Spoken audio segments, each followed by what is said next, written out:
Right.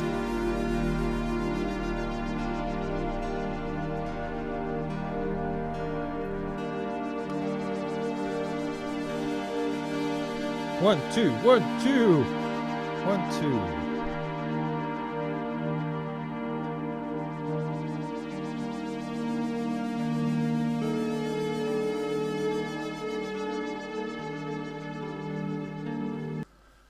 Hello. Hello. Okay, I think I'm together. Sorry about that. I had to go and grab a drink. And I've got a bit of a bad ankle at the moment, so I was unable to run in the usual way that I gallop across the lawn and then back again, so it took a little bit more time. So sorry about that, a little bit 5 minutes late, sorry. And but you're very, very welcome. Good evening. I'm Robin. This is Molten Chat on the Molten Music Technology channel. I hope you can hear me and see me okay. Do let me know if you can't. The levels seem to be all right over there as far as I can tell. So we're good to go. We're good to go. I think the purpose of this is to potentially talk about all the new stuff that's happened this month, or to just generally have a chin wag, see how everybody is, play a bit of music, investigate a few modules and bits and pieces, have a bit of a play around and a laugh, and drink some beer. That's generally the plan. I don't have anyone to pick up this evening, so I don't have to rush off and get kids or anything. So we're good. My microphone's in the way of my thing. Oh, dear oh Lord. What am I going to do? I'm just going to look round it. I don't know. It usually works out all right. So what am I doing this time? Let's stick that. Okay. That's a bit better. So who we got already this evening? Good to see you. Look at you all. God bless you. Hi Jack. Hi Andrew. Hi Superkev. That's a good one. Good to see you. Thanks for dropping in. Andrew, of course, always good to see you. Steve, another Andrew. Oh, it's the same one, just talking. Dots, good to see you. Ken, good evening. Ken, I hope you've really enjoyed all of my disting coverage. I mean, it's really been a dedication to you as much as anything else. It's been all about you, all about feeding your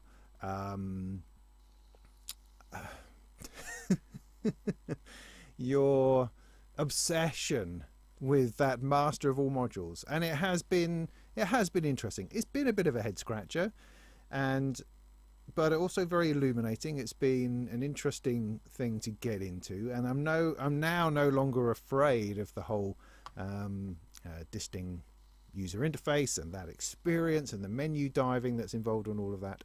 I've made my peace with it, I think. Now, undoubtedly, it will still be the subject of various jibes and jokes, I imagine, over the time. But I feel like I've opened it up. I feel like I've cracked it open, and I now know what's inside, and that no longer scares me. So that's nice. That's good. More Steves and Ian. Hi. Good to see you.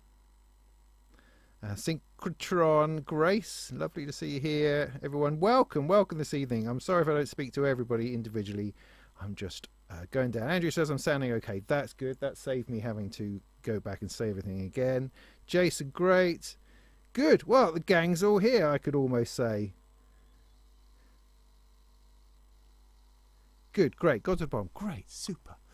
So here we are then. So what's the plan for this evening? Well, I have got half a plan, because I'm in the middle of doing a whole bunch of different reviews at the moment, and so I'm able to bring a little bit of that to you with some luck.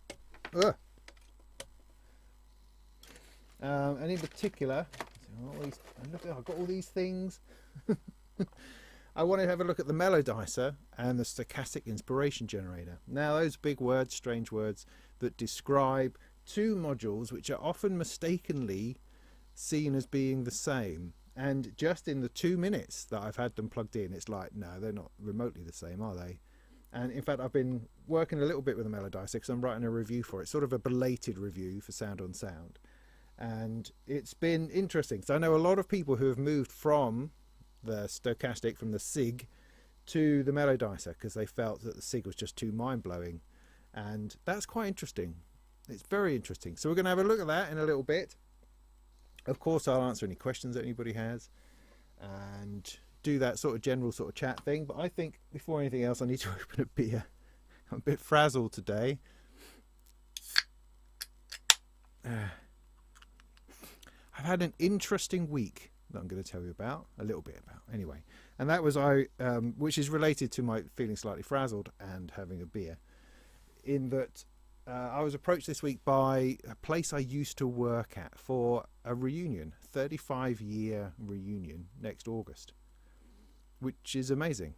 I mean, I'm absolutely thrilled to be tracked down, for one, but it also has brought back such a slew of memories and feelings and thoughts, regrets, and all sorts. So this is, I mean, I don't know how many of you know this, because I have talked about myself. Am I even on camera at the moment? I feel like I'm right over here on the edge. Sorry, 1 second. Oh, there we go. That's a little bit better. Yeah, so I might have talked about this before, so I do talk about my past and my history and all that sort of thing comes up from time to time. But my first job, I mean, after Little Chef, of course, I mean, we've got to spend some time talking about Little Chef, I suspect. But my first job after Little Chef was air traffic control. There you go. Bet you didn't see that one coming, did you? So yeah, I was an air traffic controller. Well, I mean, I say that very loosely. From heck, when was it? Well, 1990 to 93. There you go. 3 whole years. I mean, it felt like a lifetime at the time, I have to say. It feels like it's something which has occupied a chunk of my mind forever, ever since, because it was very intense. It was very all-consuming. There was no life outside of ATC, and it was a very foundational part of my life that was sadly cut short for reasons I don't imagine I'll go into at the moment. But the general gist of it is that, excuse me, is that, oh, just a moment. Just give me a moment. Let me gather my thoughts.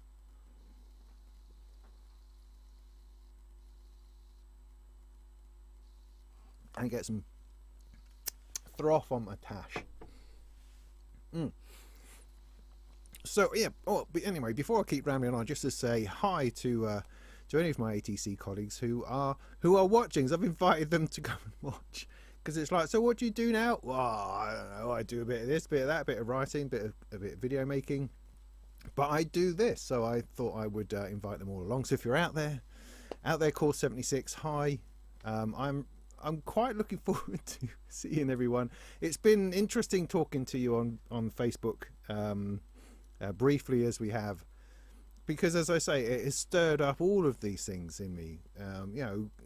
Great feelings, fantastic, overwhelming to me feelings, and also, some real frustration and nonsense as well. So it's been an interesting week thinking through all these things. And how remarkable that time was, how remarkable my experience of it was, and how I have missed you all. It's one of those weird things where, because back in the 90s, right, before the internet, to stay in touch with people, you actually needed to write down their phone number, and because we were training and moving around, people weren't necessarily very permanently based, and so it was very, very easy to completely lose contact with everybody, just like that. And I did. I completely lost contact with everyone, absolutely everyone, almost immediately. I mean, I lived with a guy, at the time I was living with a guy who also worked at the Air Traffic Control Centre, and so I had a little bit of contact for a little while, but then when we went our separate ways, whoop, that was that. Interesting. So yeah, as I was saying, the way that it works is that you're essentially in training until you validate your license, when you can then do air traffic controlling by yourself. Air traffic controlling in my from my point of view was radar control. So you had this big upturned bucket that had a CRT-ish screen on it that went, exactly as you imagine. It went round like this and went bleep, bleep, like you're in a submarine. Except it wasn't quite like that, but it had elements of that, right? It was a little bit more advanced technically than that. It's very different now, I understand, but back those in the days, I don't even know what that means. It was yeah, a green screen, CRT screen of illuminated stuff that you would use as a guide to keeping aircraft apart, and that's what you would do, and you would keep on doing that until you had shown that you could do it well enough, and then you're allowed to do it by yourself.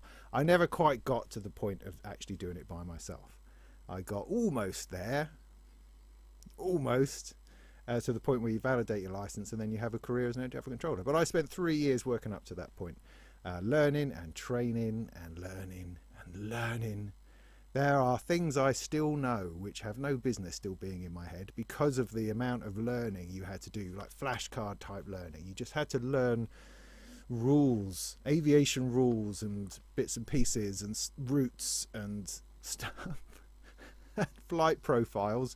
You had to store it all in your head somewhere. Amazing. So yeah, I've been thinking very hard on that, and as I say, it's been joyful and melancholic all at the same time, because I had an opportunity to forge a career. And the thing that boggles my mind as much as anything is that some of these colleagues I've been speaking to, they're all sort of retired. They've put in their 35 years, as you do in a job down a coal mine or in a civil service type job, and then you retire on a pension. And just like, what? Really? That's amazing. That's just totally amazing. And they're fine. It's a well-paid job, really well-paid job, because it's stressful and hard and difficult, and they deserve every penny. And they've come out the other end and can now swan about, and that's amazing. I'm still trying to scratch a living together from various things, and it's odd because that could have been my life. And I'm very mixed about how I feel about that, because in some respects that would have been awesome, but in other respects, I have an extraordinary life to some degree now, which I wouldn't give up for the world. But having the opportunity to do something else that would have been successful would have been certainly very interesting. But ultimately we didn't suit each other. That was the thing. To get into the ATC training, you have to pass all sorts of weird psychometric tests and bits and pieces. And I did that. I have the right functioning brain to do it. My brain matches the profile, but my sort of personality didn't. And that's ultimately where it didn't work out. And I think I engineered that to happen. As in, again, I had an opportunity not to rub the career up the wrong way, and I sort of chose to rub it up the wrong way, and so I faced the consequences of that ultimately, I think. And also, I wasn't that good at the end of the day. I didn't, because I was kind of slightly at odds with the attitude of the place to some degree, that I wasn't perhaps putting in the work that I should have done. I wasn't focusing. I didn't learn all the stuff I could have learnt. I didn't put the effort in. I didn't join in quite as well as perhaps I should. This is sort of by the end, really. It was very different at the beginning. It was fabulous time. I had the most amazing time at the Air Traffic Control College down in Bournemouth. Just a fantastic time. I was 19, 20, having the time of my life, away from home for the first time. Yeah, now some of that was fantastic. Some of it was extraordinarily tedious. I remember some of the teaching just being, oh my goodness, this is just the most bored I've ever been in my life. But at other times, with these people, I had a fantastic time. Just a genuinely awesome time. But as I say, towards the end, I was turning in on myself, becoming this, I don't know, some kind of social warrior, some kind of political activist that really wasn't resonating with the sort of job that it was about. And so I kind of managed to fight my way out of it, I think, is probably what happened. So it's nobody's fault but my own, ultimately. But has been interesting to dwell on those things. So anyway, that's a very long-winded way of saying hi to my friends at ATC. They said things like, I haven't changed a bit, and I'm looking particularly rackety this evening. So yeah, no, that's not right, is it? I have changed a lot, evidently.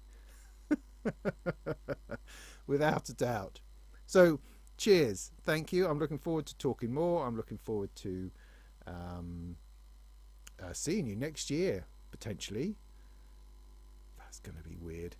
But yeah. Yeah.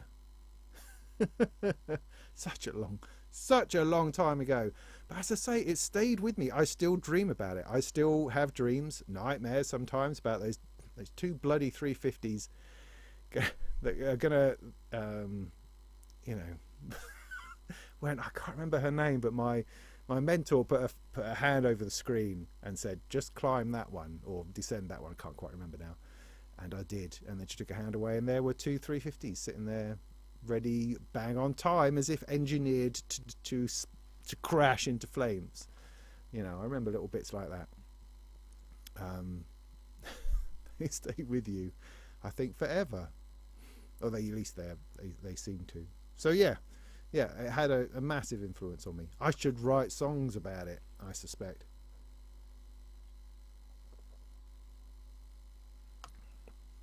Anyway, so any questions in the excuse me, any questions in the chat about any of that?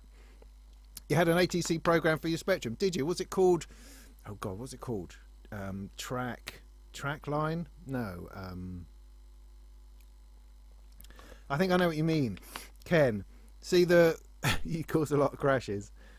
Yeah, I mean, funnily enough, when we were doing aerodrome training, which is the first thing you do is you learn aerodrome control. So sitting in a control tower, pointing at planes, going, look out, things like that. But the way we trained back in the early 90s is that you had a bunch of light bulbs that went round on a piece of plywood that was stuck up on the wall. There's a bunch of light bulbs, you know, physical light bulbs. And it also went up the strip in the middle, which was the runway, and these light bulbs represented aircraft going around the circuit at the aerodrome. And you had somebody behind a wall over there who was pretending to be a pilot, who was pushing, lighting these light bulbs by pushing them down, which was then reflected in the one that I saw, as they flew about the place, and you would talk to them and land them and take them off and that kind of thing. And so that was the only thing I've actually got a license for. I've got a license to control light bulbs in a circle. Yeah, I have. I could use that around the world. It's valid around the world, that thing, although I haven't validated it, but I do have that as an actual license, which is fun. That would have been interesting.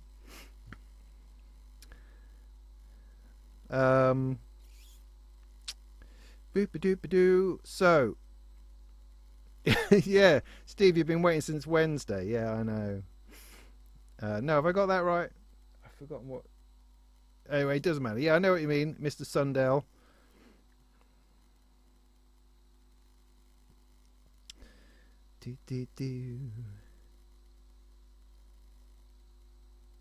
Hi, Kent.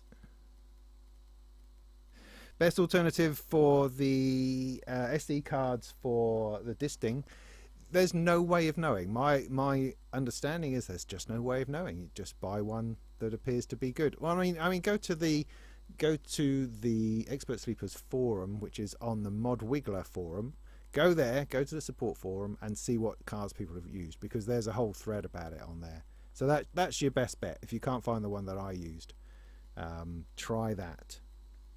Try that. It was also suggested to me just to reformat the card and try it again. You know, that might be another possibility. Scott Lang, isn't that Ant-Man? Have we got Ant-Man in from San Francisco? That's quite extraordinary. How's it going out there? Is there another movie in the offing? Thanks, Thornston.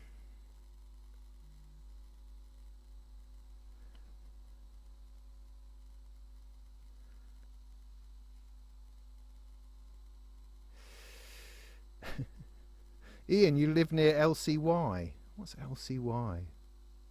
EGLC.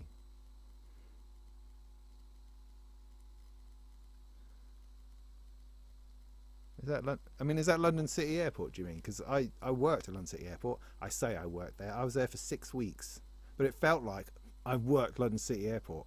But well, I did do it by myself. I was in the tower by myself sometimes because my mentor guy was a bit of a crazy man. He would go off and get his car, like towards the end of a shift. He would disappear off to go and get his car to bring it closer to the terminal so he could get away quicker, which never made any sense to me. But I mean, you know, whatever. So I was often left in the tower by myself, landing aircraft and stuff, and I'd only been doing it a couple of weeks. Yeah, that was fun. I could have worked there.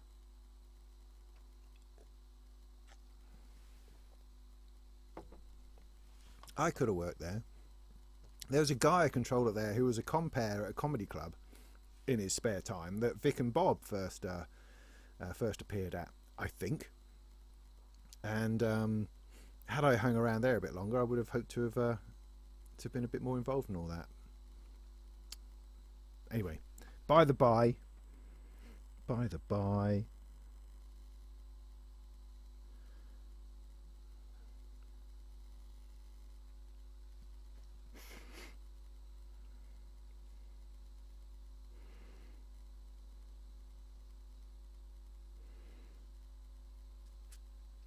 London City, yeah. Diane, yeah, London City, yeah. It was a fabulous little airport. I remember having, I went on a couple of jolly flights. I think one actually at the end of the day, because I forgot to bring my passport in one of the days. But anyway, I went on this flight out to Paris, I think it was, in a was it a 146? It was the most extraordinary thing, because on the way back they let me sit in the cockpit with, you know, in the spare seat, whatever it was called, and you come thundering out of the clouds just above centre point, and it was just completely terrifying. And I was asking the pilot about it, and he says, yeah, it just scares the willies out of him every time. Because you just come plopping out of cloud. There's City Airport, and you're like barreling towards it in like at a crazy angle. It feels like a crazy angle, and you go, you know, steaming in towards it and flare at the last minute to land at that place. God, it's just crazy. And they have no time. You know, as soon as you see it, they have to decide to land almost immediately. Just crazy stuff. But I had a fabulous time there. It was really, really interesting. It felt really futuristic. I mean, this was 91 or something, 1990, 91, something ridiculous. So it was a very new airport at the time.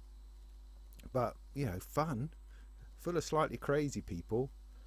We had emergencies and everything. I had to phone up, like Penelope at the desk and tell her that we've got this helicopter about to crash, and fend off people calling in trying to ask about it. I also drove up and down the runway for fun, hid behind the what's it signal thing at the end. See, I told you I remember everything. The ILS, there we go. It's in there somewhere. Watching planes come in, just fun all the time. I got really good at that Land Rover roaring about. See, I could have done that. They could have. Why did they not let me do that? Anyway, by the by. Hi, Scott from Northern California.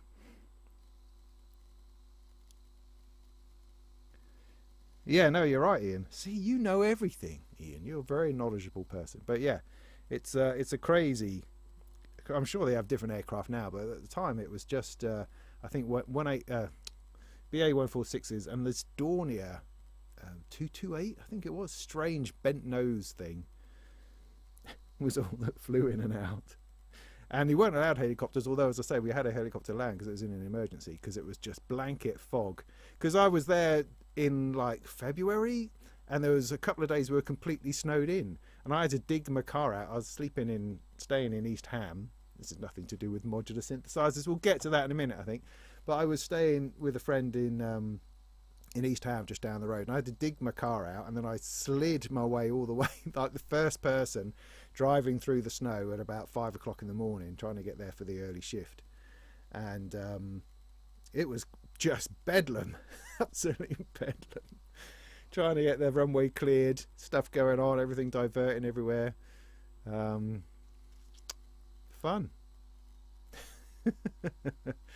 Yeah, I really look on that incredibly fondly, that time there.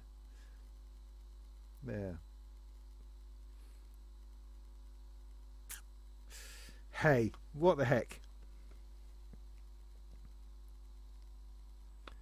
Is it?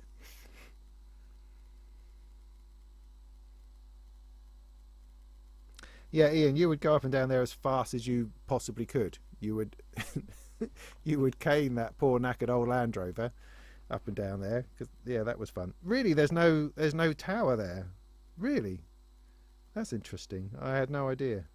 Well, then that wouldn't have been a good job then, would I? I would have been there for a bit and then they would have been moved on somewhere else.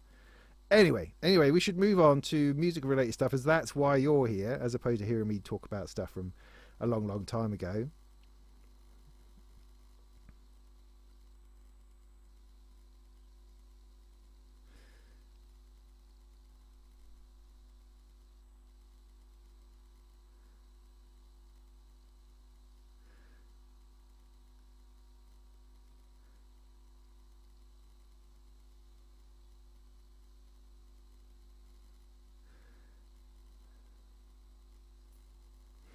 Cool. Hi, Belgium.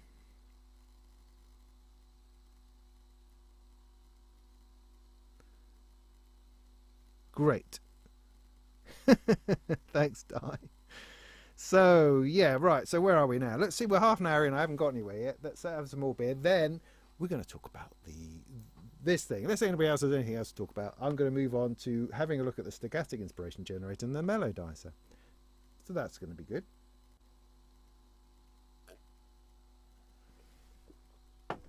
So why don't we listen to some of that to start with?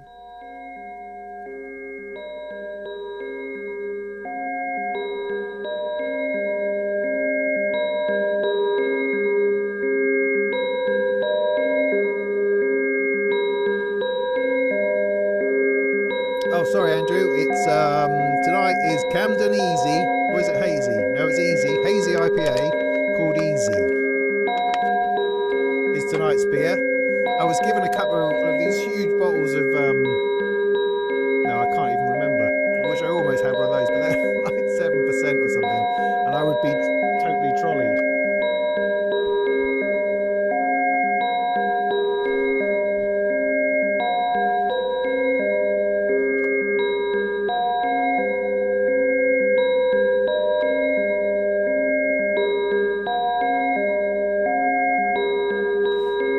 Bit loud, is it?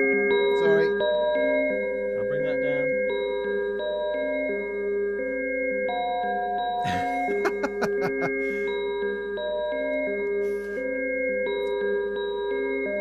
Okay, Despinudnud has asked me a question. I don't want that to come up. What's that? Get off. Rid of. What my favourite sequencer is at the moment. My favourite sequencer currently is the Octone, which is up here, from the Glasgow Synth Society, I think it is. It's a great 8-step sequencer that I'm enjoying a great deal. There we go. Throw that one out there. But in the meantime, we're going to look at the Mello-dicer and the Stochastic. What's it?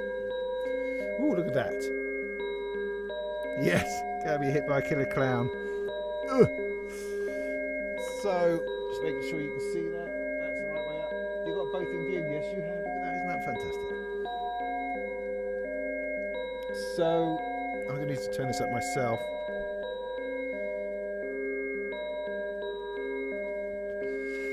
Funny enough, Steve, YouTube asked me if I wanted to run everything at a hyper low latency, and I went, yeah, all right.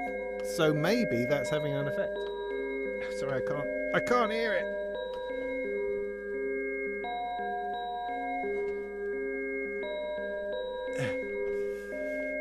Right. So I can put this here so you can still hear me. I can't see the chat and this all at the same time, so I'm just gonna tell you a little bit about what I've got set up here, and then we're just gonna see if we can spot the difference. Okay? So let me how am I gonna do this? What am I gonna do? Why am I hearing both? Oh, I remember. Right, okay, so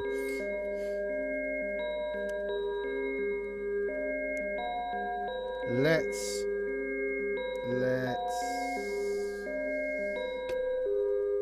okay, cool. The Stochastic Inspiration Generator, right? So the idea behind this is that you push up the notes you want to hear. And the amount that you push them up determines their likelihood of appearing, yeah? Their likelihood of sounding. So if I pull them all down, except for the C, we'll just get the C. If I add another note, it will think to itself, do I want to go to there? Do I not want to go to there? And it will decide whether it's going to go to the next note or not. And so through pushing up, I like this particular range of notes. So I've got a B flat, G, E, and C going. I put those up. It's favouring the C because that's the furthest up. You seeing that all right? Yeah. And then the other ones are depending on how far they've been pushed up. So those are fairly equal. So they're going to have an equal probability of occurring. And so you get this generation of a melody, which is a sort of a wandering between these notes. It's forever changing, it's never necessarily the same, although you can grab it as a loop and let it do the same thing over and over again. But ultimately it's rolling the dice every time. And I can stick another thing in to favour that more, and that will come up more often and turn something else off, potentially. And then along here I've got ways I can affect it in octave, so I can turn all of those up and down as well to give it a wider range. And it's rolling the dice on these as well. So not only is it choosing a note, it's also choosing what octave to play it in. And then I've got timing down this side. So I can put in a longer note.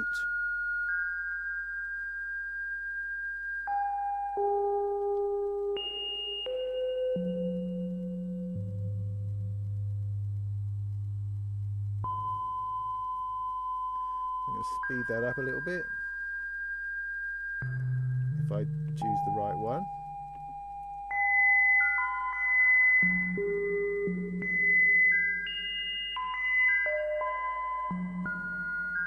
And it produces this rather lovely sort of wandering melody.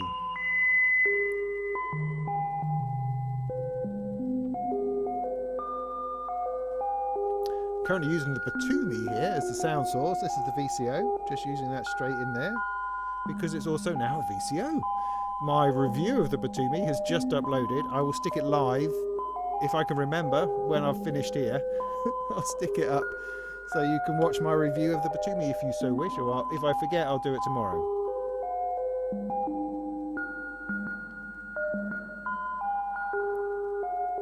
I mean, that really is it. I mean, there's a little bit more. It's got envelopes inside, so you can also use this trigger output here to either fire an envelope or use it as an envelope itself. So it's got like an ADSR sort of built in. It's also got ratcheting, portamento, repeats, things like that. But no one can ever remember how to get to those bits. So at a very basic level, you've got the notes and you turn them up and it plays them. And it's beautiful and it keeps on generating. So you can leave it, let it go, and work on other things. You know, you can do things with the sound. I don't even know what this is. What is this doing at the moment?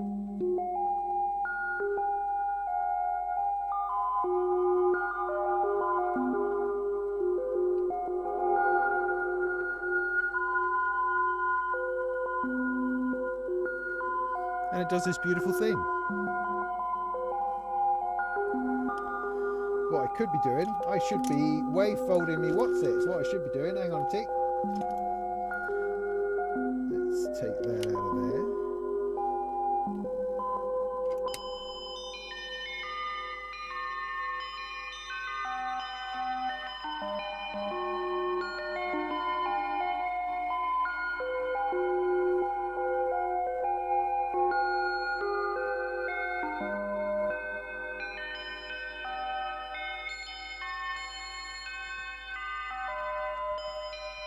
Is the music a little bit loud compared to my voice? Is that a problem at the moment? I can bring that in a little bit closer if that's helpful. You know, feel free to send me some direction, you know. No, Mo did a whole bunch of these 104 Also 60 HP cases, so this is 104 Moog case. Yes, indeed. That better? This really is quick, isn't it? Yeah, the SIG panel, Stochastic Instruments, whatever they're called, got really into printing really small stuff on the panel. Which I don't know that that's useful, because it makes it feel crowded and fiddly. But it's also helpful because it means I can find things like the envelope function and other bits and pieces if I really try. But usually if I want to use that sort of functionality, I have to sit down with it and think about it for a while. So that in a nutshell is the SIG. Got it? Right, good. So now we're going to compare that with the MeloDicer. What did I do with that? Put that here.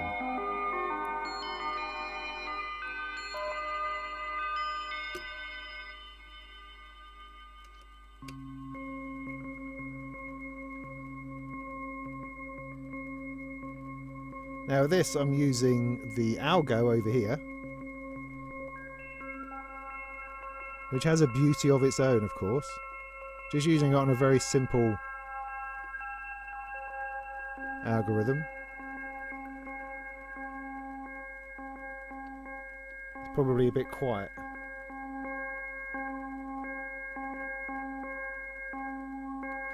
See, Pill, you're asking me interesting questions there. Now, I need to tell you that I've played with the MeloDicer for a little while. I've done nothing but sort of surface level poking around, sort of intuitive stuff. So I haven't got into the manual, I haven't got into how you're actually supposed to use it. But I've got into... I've been fiddling with it enough to understand, I think, what its deal is. And then I will get into the specifics at some time. So I am reviewing this, as I say, for Sound on Sound. At the moment, I've just got to get into the depth of it. But I thought it was really interesting, the stark difference between the two. So the MeloDicer, I've put up... Oh, it's got nothing. Didn't know it did nothing. Anyway, so I stick up the C, like I did in the other one. And it sits there, and it plays that note. Then I bring up the E, and the G, and the B flat. And you think, oh yeah, it's a very similar idea. But then after a couple of moments you think, no, it's not the same idea at all, it's just playing the same thing over and over again. And it's quite interesting because I use the random rhythm a lot, which is also by Vermona. And it's one of those modules where you start off thinking, well, this is just brilliant, this is fantastic, I can't quite believe I've never seen such generation of triggers and stuff in my life. And then after a little while you think, oh no, it's actually very, very samey. It repeats a lot and ends up getting very uniform very quick. MeloDicer seems to be exactly the same. So I'm now stuck with this melody and this rhythm. Now there's things I can do to vary it, absolutely. But it's not generating like the SIG does. The SIG is constantly asking itself, what should I do now? Whereas a MeloDicer goes, oh look, there's a pattern. Let's play that pattern. Let's play that pattern to death. So if I wanted to change the MeloDicer, I can use this range thing here, this range slider, which is quite interesting. And in fact, playing with this is a really interesting way of just keeping it moving. Which just adds in just enough variation to make you think it's changed.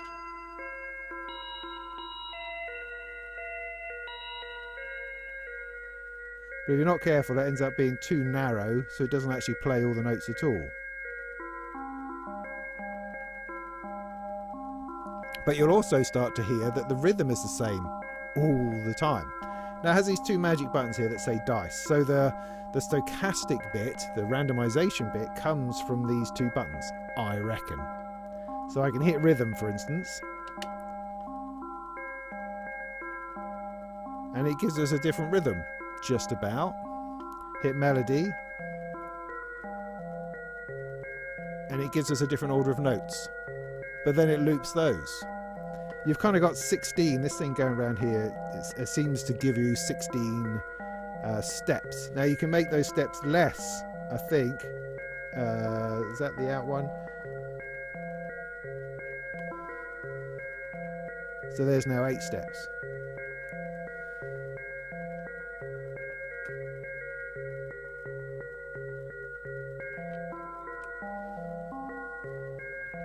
So that's quite interesting. So what I'm trying to demonstrate here, because I've never seen these two run side by side before, I don't think anybody else has done it, and I'm always getting this question between the two, and so I hoped this would be interesting. You've got some other bits here, like for instance whether it puts in longer variations, so whether it holds on to notes, or if you put it towards shorter, it will do shorter moves between notes. You can introduce rests, which isn't really working because I don't have the gate connected. So it's not, if I had the gate connected, it would be not firing, if you understand. At the moment it just feels like it's hanging on to notes longer, but so I don't have that bit, I don't have it plugged into a VCA just at the moment. So that's not going to help us, but that's what the rest does, yeah? Introduces rests. You can also change how fast it's all going relative to the clock.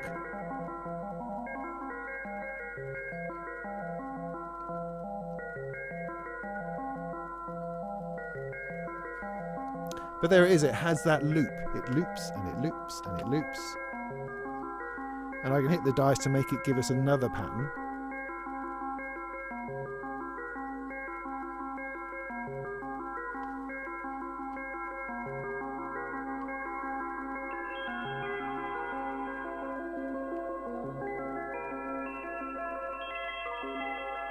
So you could call it, potentially, like a bassline generator, you know, just turn on a couple of notes and you've got a bassline going on, or a melody or something, a loop of some sort that you want to use in your track.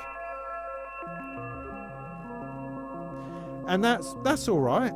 It's just, for me at the moment, where I am with it at the moment, it just seems like an enormously wide module for creating a looped handful of notes, which you can do on any sequencer. You know, I guess it's giving me, it's generating a rhythm and an order of notes for me, but I don't know. I feel shortchanged by it. I feel like it should be more like the SIG. I feel it should be generating new stuff all the time.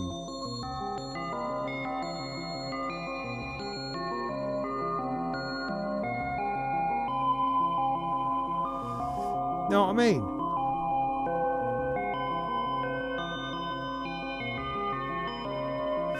Although, both of them together,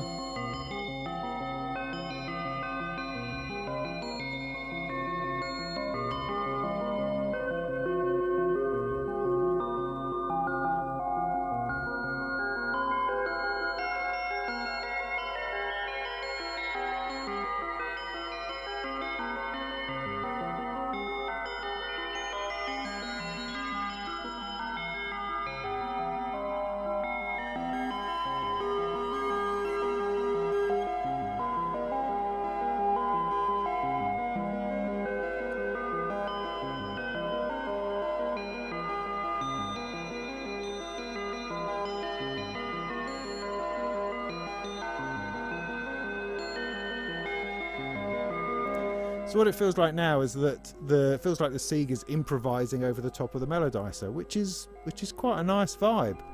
But it's just that I feel that I could have written a bass line just as easily on any other sequencer. I could have turned on my Octone 8-step, for instance, and that go around playing a bit of a bass line, and then have the SIG run over the top, you know, without any bother at all. Or a Turing machine through a quantizer, which I could then lock and then have the SIG running over the top. It feels that the size of the MeloDicer seems extraordinary, but I mean, I guess to fit in a whole octave of note choice within it, you know, you can turn up an entire scale, whatever you want. I don't know. I just feel slightly, I mean, like I say, I don't know if I'm completely getting the MeloDicer yet. It may have a lot more interesting stuff in it. It's got this whole thing here telling you that you can do different things with CV in, and I have experimented with that a little bit, and that does help put a CV in to add some variation or some other bits and pieces, but you're still getting this similar rhythm unless you are hitting the dice all the time. I mean, maybe that's the thing. Maybe the thing is to gate in the dice roll, so then it's giving you a constantly changing situation. I don't know, what do you think? What do you think? I'm going to get through this beer without any bother. Just going to skip back a little bit.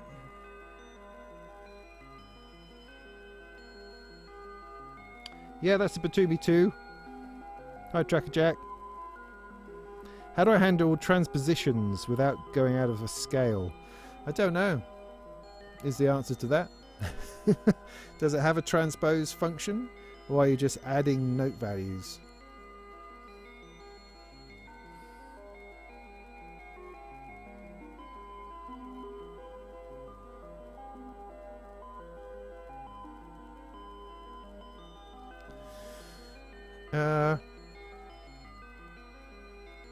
I don't know. I mean, couldn't you do that? Wouldn't you do that outside of it? You could do that by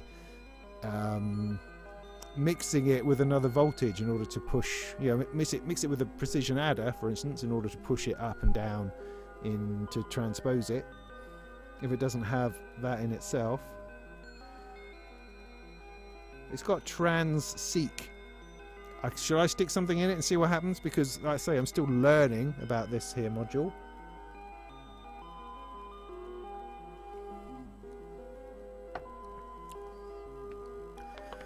How am I going to do that? Right. Oh, I know. I can use Molten Motion What's It as a voltage source. And see what happens. Just very simply. So let me take out the SIG for the moment. Turn that back up. So this says that if I'm in A, I don't know if I'm going to get this right. I'm just going to try it out. So CV in at 1.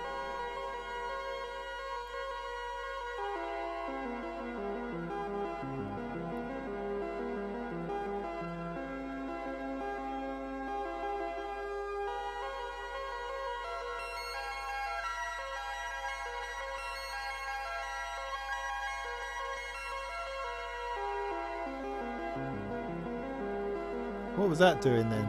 I was adding voltage. It just tends to send it up in octaves.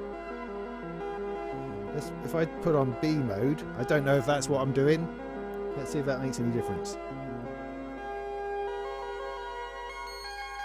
No, it's the same.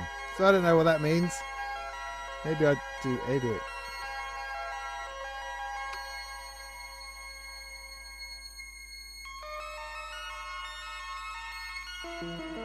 There we go. Ah, so I worked it out.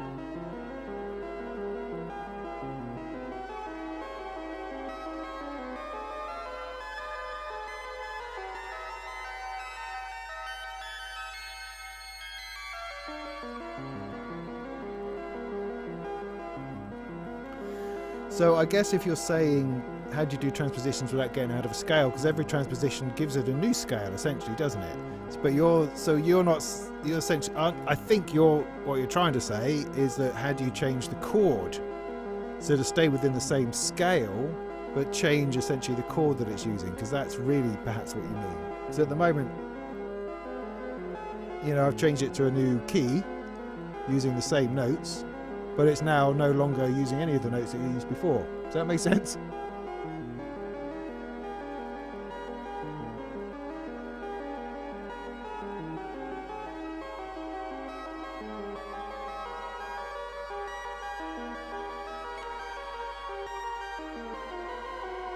Right, that's sort of pitch shift.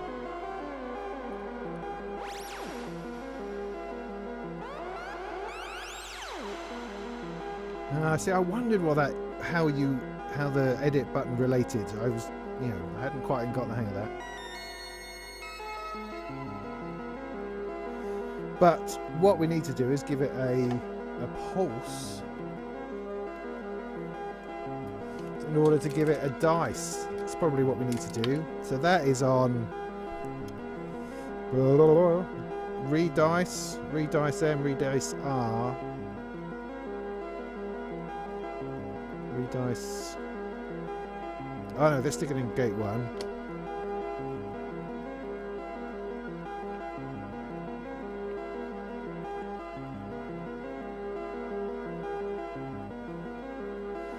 I'm on B, so gate 1 should be re-rolling a rhythm, but it doesn't appear to be.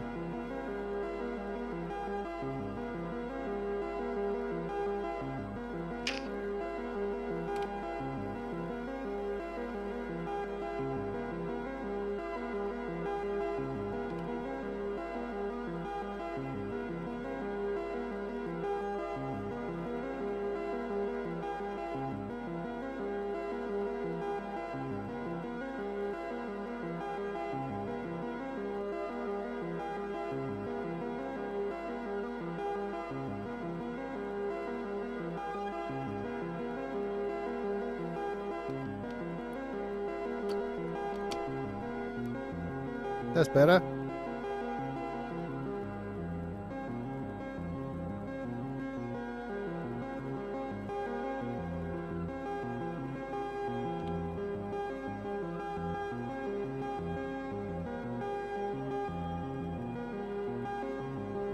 So there we go. So sticking a gate into here, which is flicking a switch every now and again.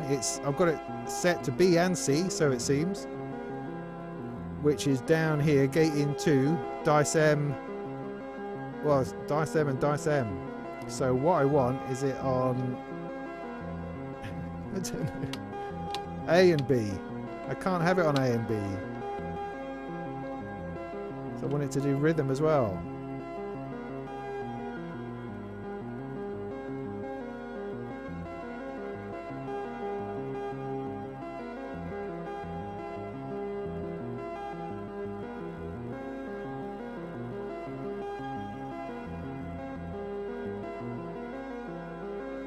See, that gives it a lot more of a SIG feel. It feels a lot more random now.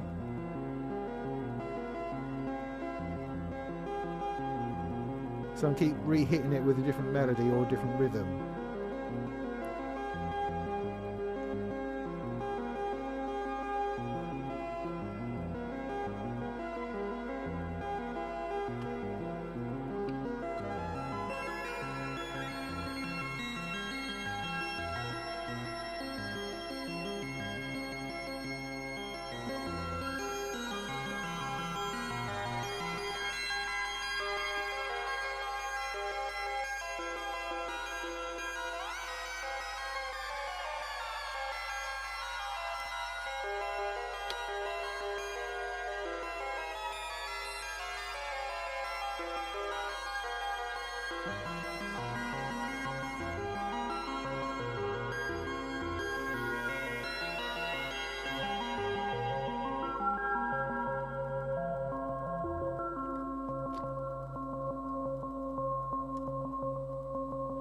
Yes, everything I said about it being locked into a single rhythm is complete nonsense, because if you apply modulation, then it randomizes itself constantly, all the time, no bother. All right. So I'm glad I got that one sorted out. So yeah, that's interesting then. So it can do it. It's just that it has less of an intention to. It feels like, I mean, the way the user interface is designed, that it's suggesting that it wants to generate a pattern which it then repeats, and then you can interact with it in order to change that. But its default position is to write a pattern and stick to it, whereas the Stochastic Inspiration Generator, its default position is to randomize at all times, in all directions, in everything. So that, I think, seems to be the difference. Is that all right? Is that sorted now? Is the world now a better place because we thought about that? And what time is it? 8 o'clock. There we go.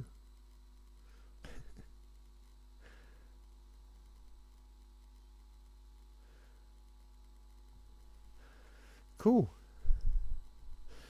Well, that's all I had, really.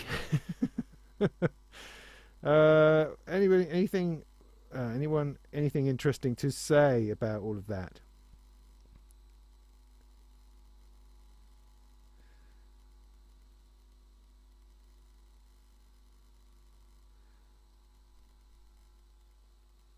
If you need to memorize one thing in the SIG, it's how to freeze a loop and then set the loop length. Oh, okay.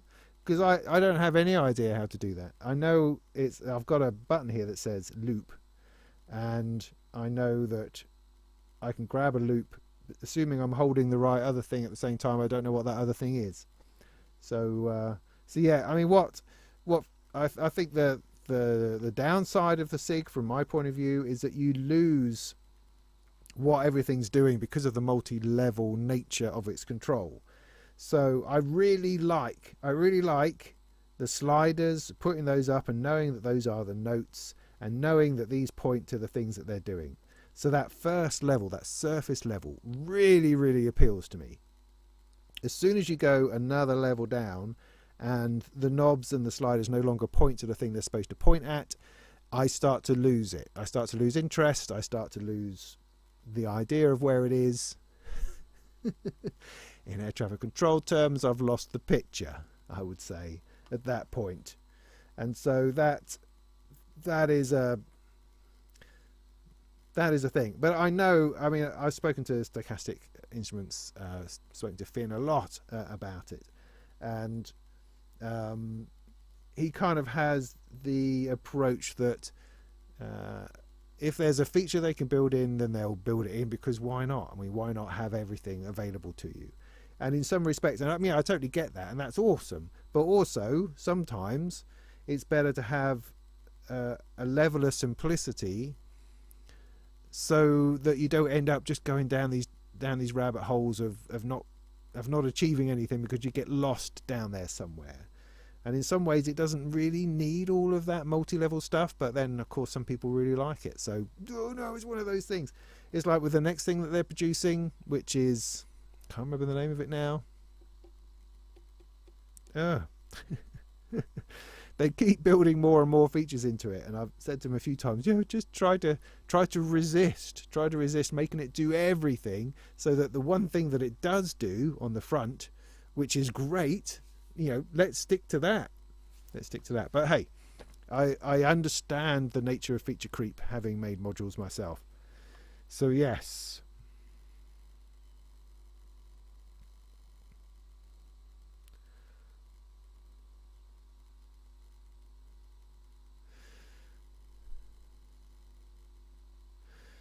A while ago, Thornton asked if it has ratchets. I don't believe the Mello-dicer has, but the Stochastic does, if you can find them.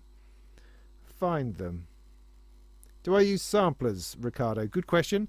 No, not until I got the Disting EX. Once I worked out how to get that working and to use the multi-samples within it, then yes, I have. And of course, I use sampled instruments, romplers and stuff on my computer, all the time, strings and other weird, strange things.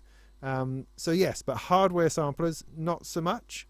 But only, well, I mean, a couple of reasons. First, I don't know what sound I want to use. What is it that I want to sample?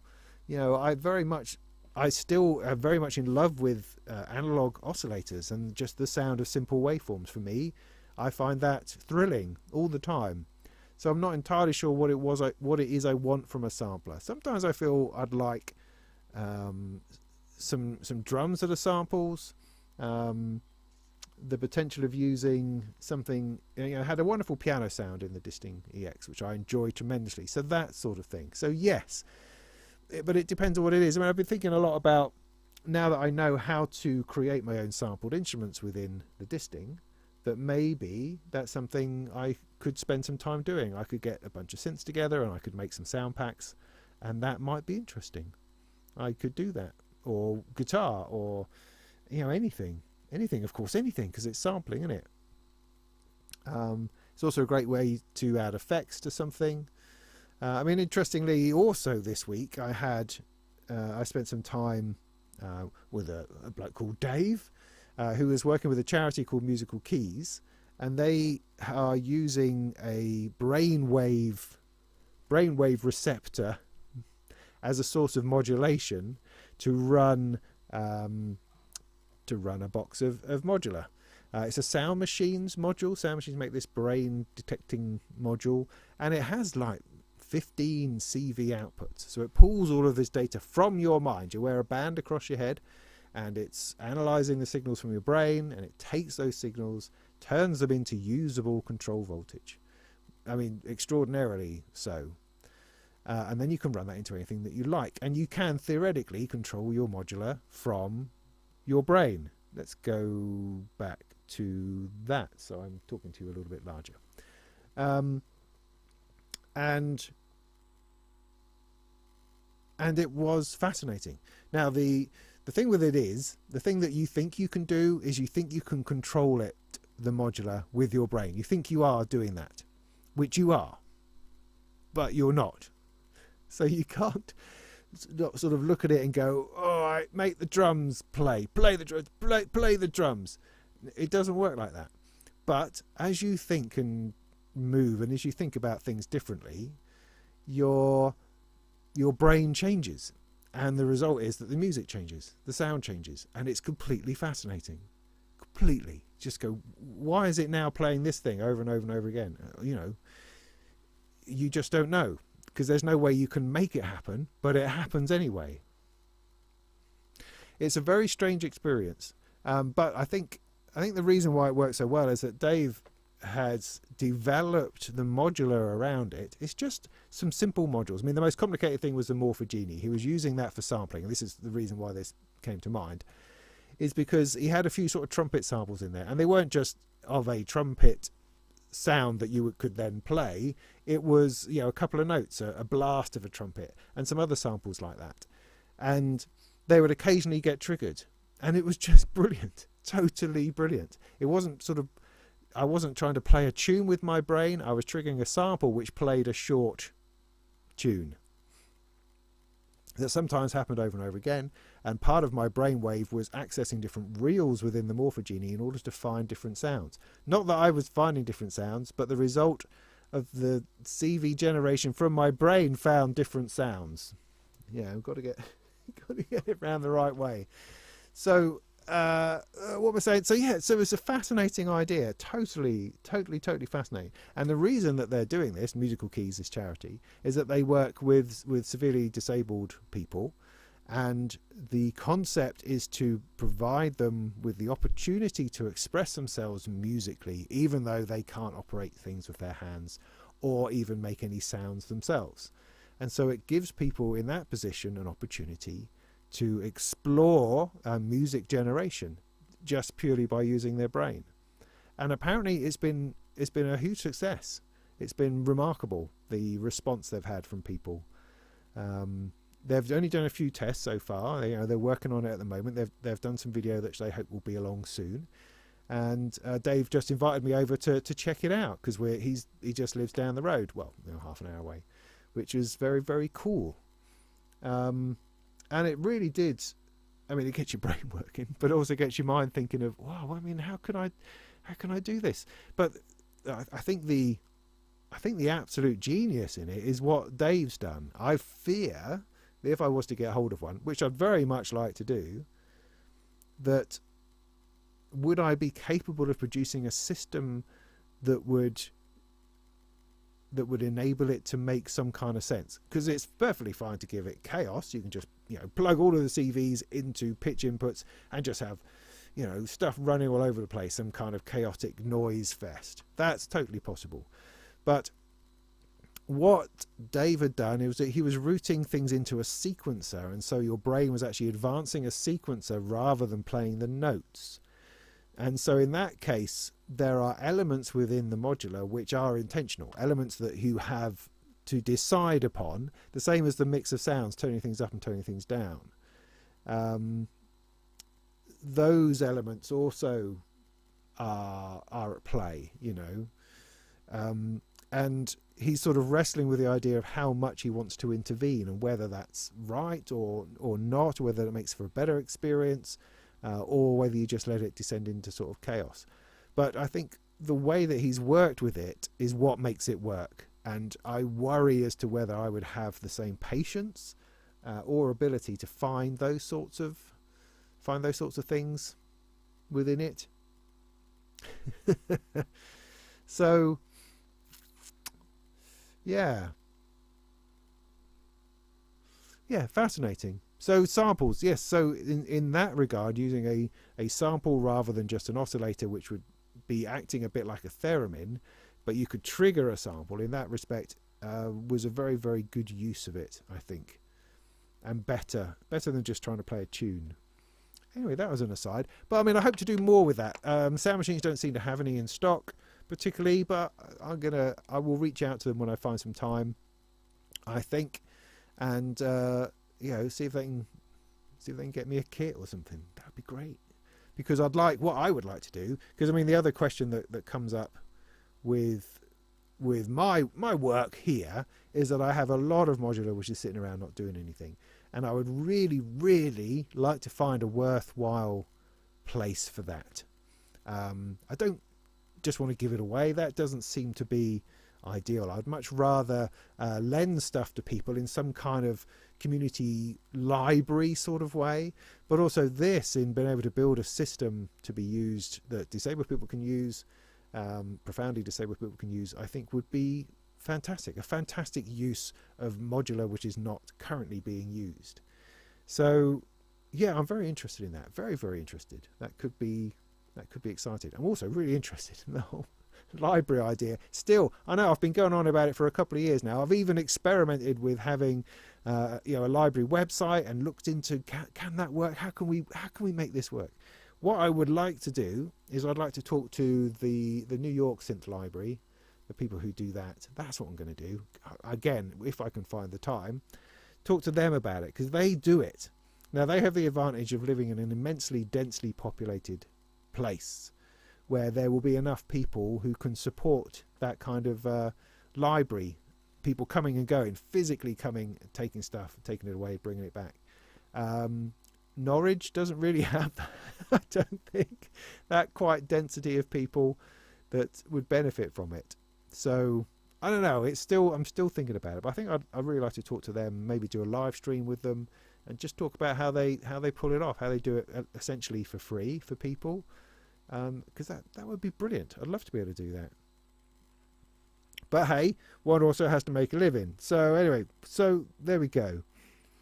That was an interesting aside.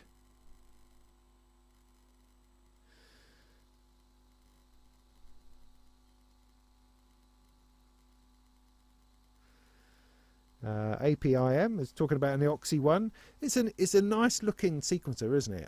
I'd quite like a go. I haven't gotten around to persuading Oxy to give me one as yet. But it's also interesting that you're saying you can't break away from pre-existing scales.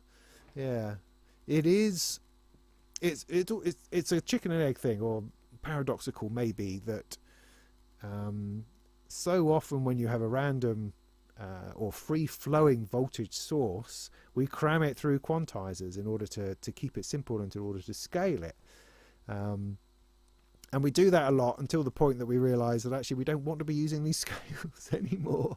And then we find ourselves, everything is so quantized that we're trying to push it the other way. One of the interesting things that Dave the Brain was saying was that his interest is in modulating time.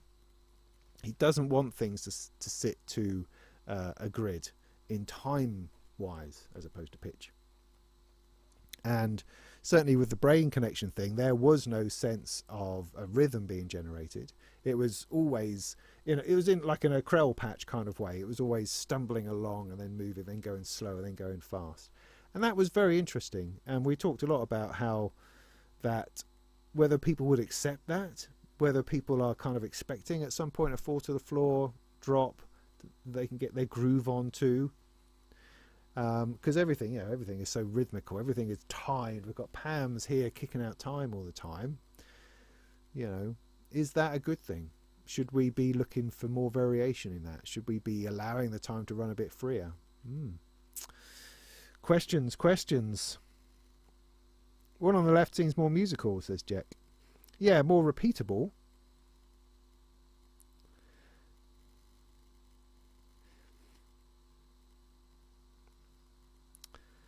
SIG is a bit cramped, yeah.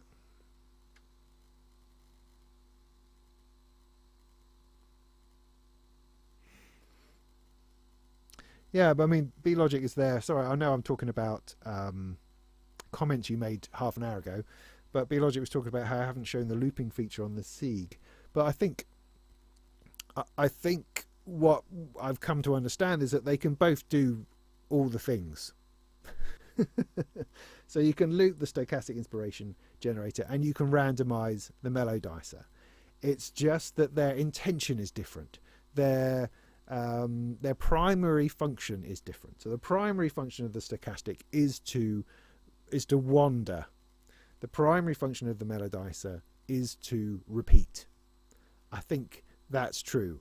Although you can push the Mello-dicer into randomization and you can push the SIG into looping. But you're having to explore to find that. That's not its turn on front panel situation. Do you see what I mean? And that gives a different intention to a module. I mean, I think that's important. I think the user interface, the approach, the levels you have to go to in order to achieve a thing definitely influences how you use that module. So something which is harder to get to that feature, you're going to use that feature less. I'm suggesting, not everyone, not all time, but I'm suggesting that that's going to be the general feel, so that you are going to use the SIG more generally for randomization and the Mello-dicer more generally for repeatable rhythms. That's what I think. That's what I think. And as you know, I'm always right. Can you put in 64 steps? I don't know. Sorry for the adverts. It's not my fault, right? Sorry for the adverts. How do we do this ad free on? Oh, I know what happened. You know, when I turned on the ultra low latency thing, another pop-up came up. Just trying to get rid of some of these pop-ups. It said, do you want to turn on ultra low latency? Yeah, sure. Do you want YouTube to handle the adverts rather than you having to do it yourself? And I went, yeah, sure. So I think that's what's happened, is that YouTube is interjecting adverts into the stream because I've given it permission to do so, ultimately, which I didn't mean to, because I don't like adverts myself, so I don't want to impose them upon people. So I'm sorry about that. Apologies for that.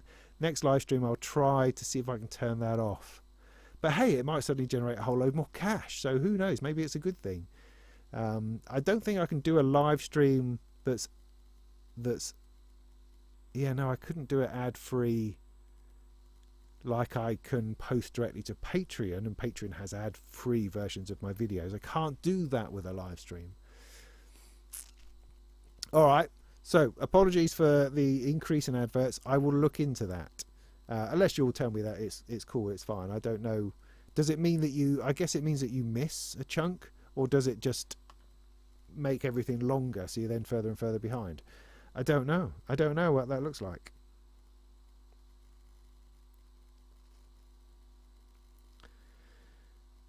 Alright, I could try to skip down a little bit to try to catch up.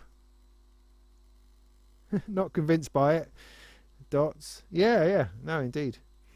Tempted by the Batumi 2 though. Yes, as I say, my review, it should be on Patreon now, actually. Not now, obviously, because you don't want to leave here and go and have a look at something else.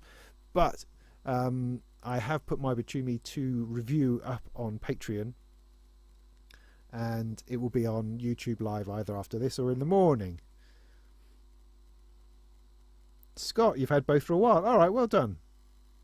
Yes, good point on the SIG. Yeah, you can do 4 tracks. It has an expander, which I don't have to hand at the moment, which gives you 4 entire tracks. Now that seriously screws with the front panel. Yeah, there's no way of knowing what anything is anymore. You lose all sense of anything, because you select channel A and you do a bunch of stuff, channel B you do a bunch of different stuff, and so it no longer reflects A, it now reflects B, and then it will reflect C, and then D, and then there's a multi-levels of stuff. So there's absolutely no way that the front panel represents anything. It doesn't represent anything at all. It's purely used in the moment to set the thing that you want to set, and then you know, it's gone. So you have to use your ears a lot more when you're using multiple channels. I've not found multiple channels personally very helpful. If I'm just using the SIG and I want to explore what that does, then yes, multiple channels are great, and you can get completely, you know, lost in a great way down into some melodic crazy space with that. That's a lot of fun. But if I'm trying to use it in a larger patch, yeah, one channel is fine. It's plenty for me. Hold the dice and it should keep re-triggering. Really?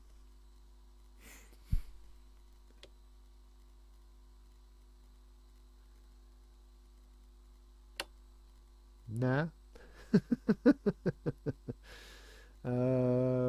It might be because I've got a thing going in the thing. Let's take that out. Take that out. Sequencer. Turn off edit. Let's turn off that. Oh, look. All right. Okay. Hang on. Right. Let's get back into this for a second.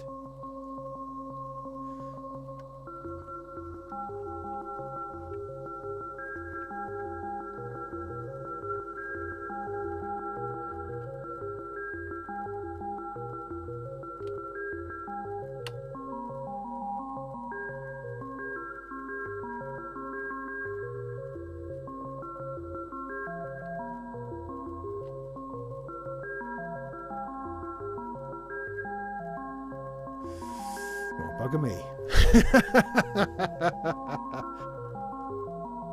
So there you go. There you go. That simple little switch has now turned it into a SIG, I think.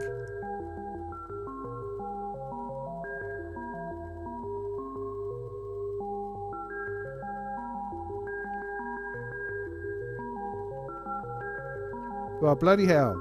So all those wonderful words I was saying about intention and primary focus, those kind of things. Yeah, no, that's bollocks. Sorry about that. Okay, great. That was a very useful little tip there. So these buttons here, when you have them lit, is that which creates the loop.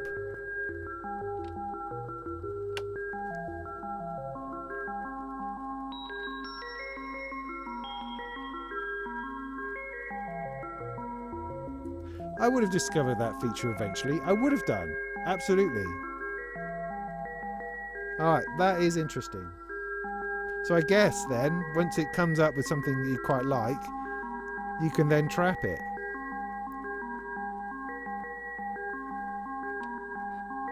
And then let it go again.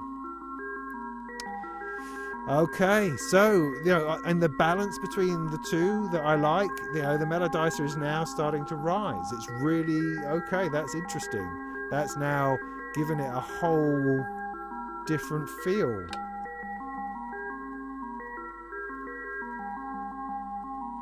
I don't know what legato does. It doesn't seem to be a slide. Oh, it's going to be to do with the gate out again, isn't it? Yeah.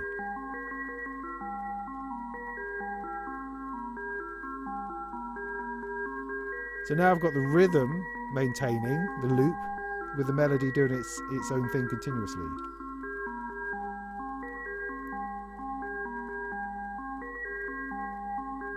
Because I found it really weird that as I changed... Sorry, you're not seeing this very well. That as I changed the notes here, it didn't seem, as I increased the probability of the note, it didn't seem to make any difference when I was playing with it before. What it is now, see, that's interesting, but I think it's because I had the range set a little bit low. It's like, you know, E is all the way up, but it's not being played. And I don't really know why that is, because there is an E between the G and the C, but it's not being played. It only gets played if I increase the range. See there? Because it wants to play that one higher up for some reason. I don't know why.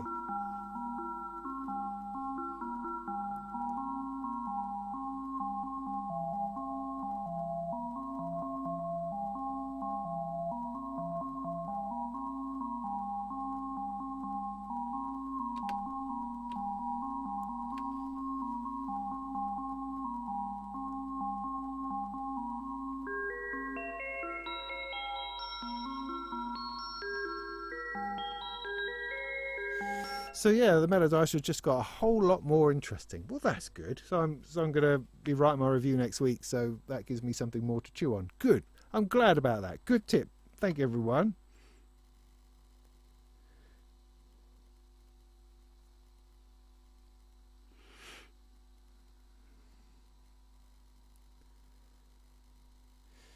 The MeloDicer gives you something inspiring to start a track. Okay, cool.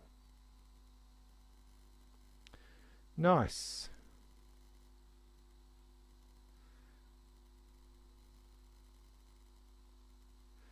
Thanks, Bobo. That's appreciated.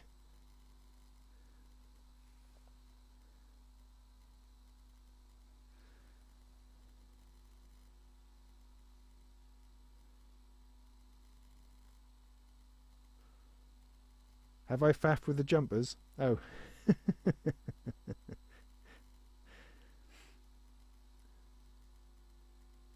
Okay, lots of good advice in the chat here, but sorry, I ignored all of that because I was too busy looking at the thing I was doing.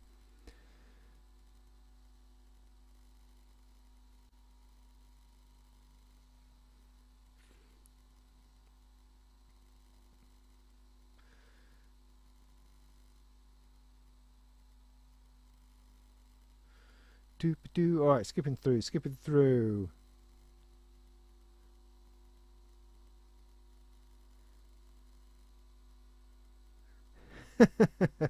Oh, Phobo, hi, yeah. I don't know where he is at the moment. When did you ask that? Half an hour ago. All right, I can text him if you like, but that's all. I can't get any closer to him than that, and you must already be doing that, so it's going to be of no point me giving him a shout. But thanks for stopping by, mate. Good to see you. Always good. Sorry, I didn't recognise you from afar. I get it now, but I'm way behind. See? Do you use samplers? Am I back to that question? I thought I answered that ages ago.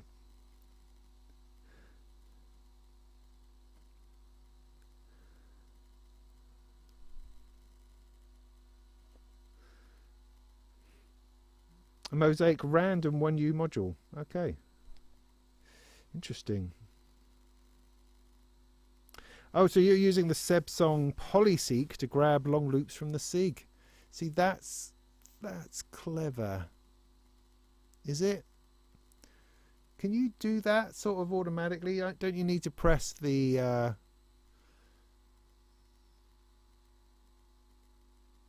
Don't you need to press a button to do that? A button for each step, I seem to recall. Or do you not? I can't remember now, thinking about it. Anyway, don't matter. Doesn't matter.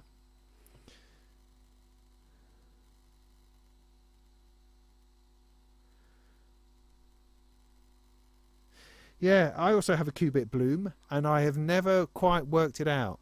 I have spent a bit of time with it because I was going to do a review on it, but I couldn't get any sense out of it at all, and I didn't have the time at the time to really delve into the manual and YouTube videos to try to work it out. So I've kind of put it to one side, and every time I try to bring it back into the case and try to make it to make some kind of sense, it leaves me. I can't find a way to make that interesting. So yeah, but I mean to at some point. I've just got a lot of other things. In some ways I've kind of gone past the Bloom now into other things, but if I find myself running out of ideas, I'll certainly one I'll come back to.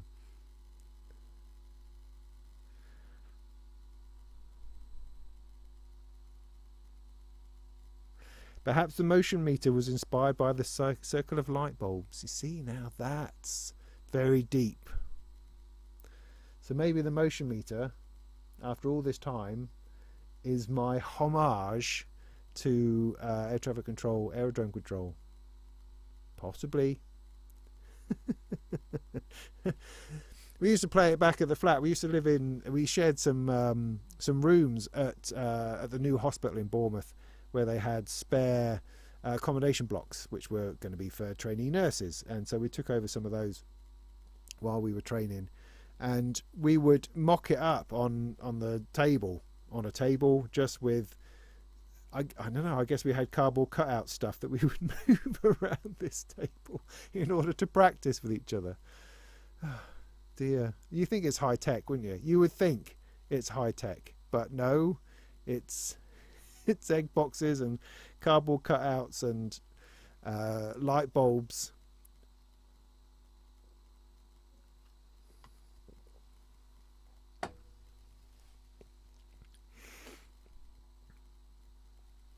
An EEG band, yeah.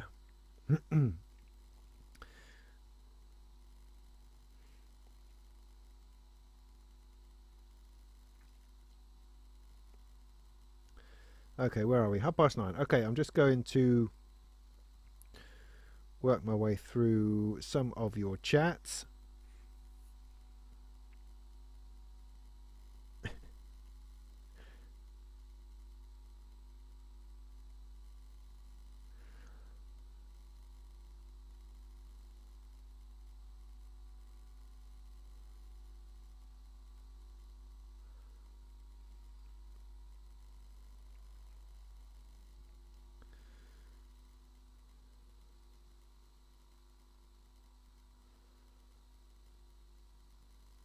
Hey, Animotion. Grey area in San Francisco lends out desktops and modular synths. Cool, yeah. I would like to hear about that kind of thing, because as I say, I have a load of stuff that I've been looked into a lot in how to. I mean, because essentially you don't really want it to cost anything, but inevitably costs are involved in whether it's the managing of it, the administration of it, the delivery costs. Do you have to hold a deposit for people in case they run off with your stuff? Why are we automatically thinking people are going to run off with your stuff? But then these are expensive items, so there has to be some kind of control over that and some thought put into that. It can't, or maybe they don't. This is the thing, maybe it doesn't, and maybe the whole doing a library in person thing works because you are essentially face to face, eyeball to eyeball with the person who's borrowing the stuff, and they've agreed to something, and you've seen some form of ID, and you know where they live, and all of that generates a sense of security around the community you're trying to build. That is perhaps what the New York Synth Library does, that would be difficult to do via mail order, whereas in the UK it would be so much easier if we could just send them about the place in the post. And that could work, but then who's paying for the postage, and what happens if it comes back and it's all beat up? Those sorts of struggles. And the amount of time it takes to administer, those are all factors, really. See, I don't know, because I kind of like the idea perhaps of putting together a few modular systems, small modular systems that people could then borrow. But then, of course, the price of that then skyrockets, and it becomes something that people could sell to make money. But then there's me again thinking people are going to try to rip me off. Why would I assume that? But then one has to kind of assume that. Do you see what I mean? You get into tailspins. You go round in circles with these things. You're thinking, I just want to do something really nice with all this gear I've got knocking around, and I keep finding myself finding it difficult. That's why I want to talk to somebody who's done it. Am I going to Super Booth? Okay. No, sadly not. I had planned to. I had lots of plans to do so. Was going to get together some other people potentially to do that. I was thinking, I was wrestling with, do I go for the day like I have done in the past and take one of my kids? Because it's kind of Nancy's turn, although my youngest, although she's not quite old enough, as in the other boys I took when they were 13, and Nancy's still 12, so maybe next year is going to be Nancy's year where I take her along. So I thought, well, that gives me an opportunity to maybe go for the whole thing. I've never been for all 3 days, so I could do that. And I found this houseboat in the middle of a lake somewhere where I have to row to get to it as an Airbnb, and I thought that would be awesome. Let's do that, except for the drunken trying to get back to the house in the evening in a rowboat. That would be a disaster, but it looked really nice. I felt that was an awesome idea. So anyway, but no idea where to stay, where best to do that. Would it be fun to stay where other people are staying, or would it really matter? And actually, because I'm not a naturally gregarious person, you know, being in a social space, you know, drains my energy after a time, and I need to have a little bit of downtime. Maybe it's better to have a hotel that's just somewhere else entirely. But anyway, after going through all of that kind of thing and rigmarole, I discovered that I just really can't afford it. It's simple as that, because it costs probably a minimum of £500, you know, with flights, hotel, you know, food in and out, all that sort of business. Certainly, and if you're going to stay for a few days, then, you know, bump that up to £1,000, I suppose. I just don't have the money. Since leaving Gear News a month or so ago, I don't have that income coming in. I've not really replaced that. I'm all right though, don't worry, I'm all right. But I don't have any spare cash at the moment. So I've decided, no, not going to go to Superbooth, but I'm going to spend the Superbooth days developing a special secret hidden project. So I'm going to use those days specifically to do a specific task. So that's quite exciting. So it's going to be exciting for me anyway. I was just ashamed that I'm not able to go and shake some hands and say hello to some people and drink some beer. That's a shame. But hey, next year maybe. In fact, of all the shows this year, I can only actually go to Bristronica. I can't get to Synthfest this year because of holiday commitments. I can't make it happen. So it's only Bristronica. So it'll be Bristronica and then Syntheast 2025. That'll be what I'm doing. So that's the plan. I mean, of course, that could all change. Could it all change, or have I now booked things in? I might have booked things in. I was going to say, if somebody swooped down and said, hey, why don't you come and play this gig in Berlin over Superbooth and I'll pay for the whole week for you, kind of thing, then, hey, you know, I could be up for that. But otherwise, it's a no. It's a no.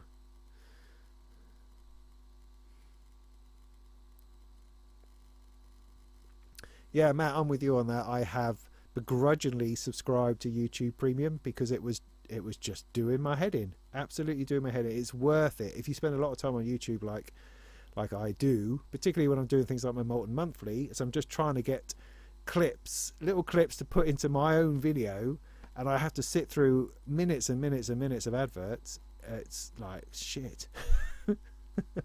I had to upgrade to Premium, which is exactly playing into their hands, exactly what YouTube wants. So yeah, I do the same.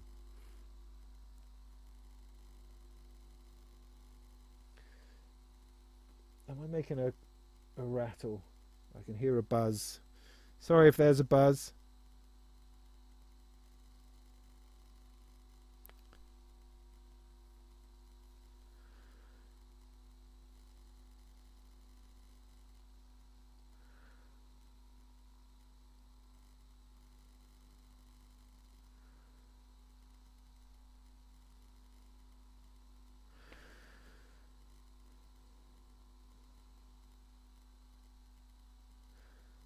Oh, I'm not far behind now. Oh, cheers, cheers, Dots.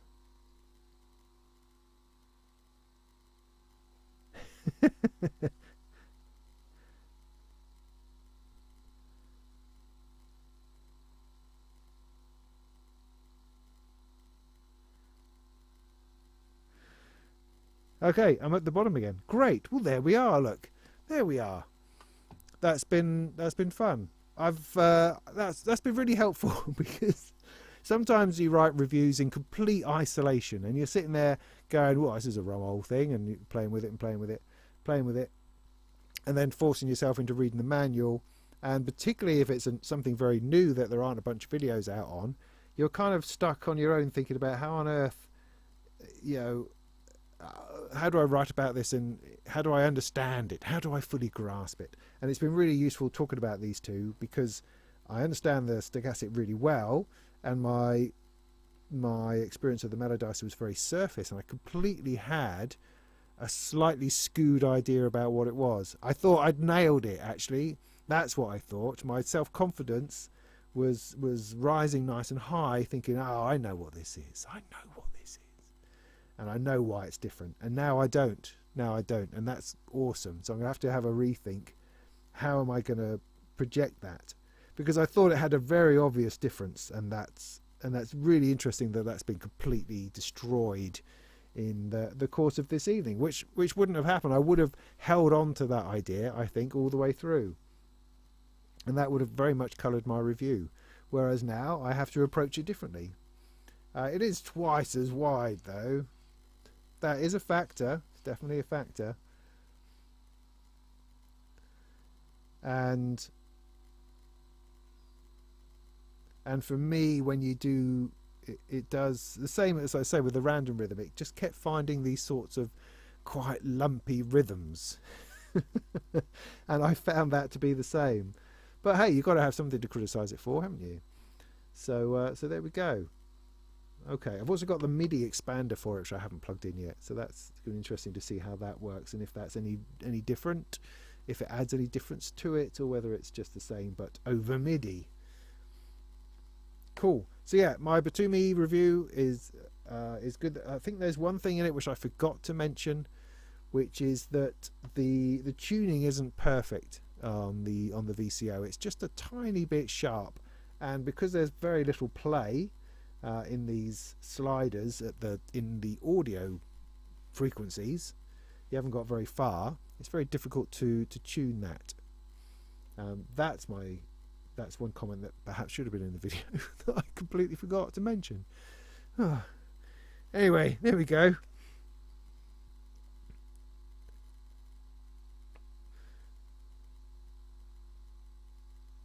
Yeah, I mean, this is the thing, Ken. The width does make it easier to manipulate, but that's a modular thing, isn't it? It's this compromise. It's this thing whereas you want it in a compact space because cases are expensive and you want to be able to fit more things in.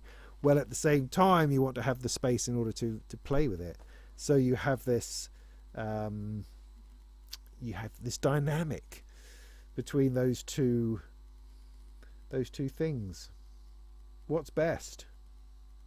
It's like the ASQ1 here. Which view are we on? Yeah, you can't see that because of the microphone. That's not going to help. Anyway, you know what the ASQ1 is like. This clackety thing here, which I think is a fun sequencer. I quite like it, but it takes up an enormous amount of space and doesn't necessarily do a whole lot. It's kind of very feature light. You can program in a sequence, with no trouble at all, and that's okay. But there's not a whole lot you can do once it's in there. It doesn't have a whole lot of other things going on. So it feels like, a lot of space for not a whole lot.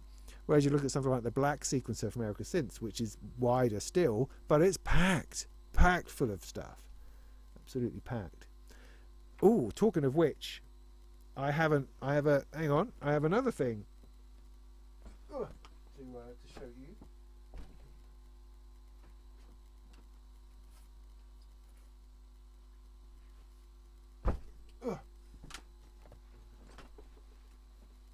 I mean, I have other things too. I mean, I've got a pair of these in at the moment that I'm doing reviews of, which were not what I thought. This way up, I think it is. But most things aren't. I have the wrong end of the stick on a lot of stuff. So I've got that I'm playing with at the moment. I've got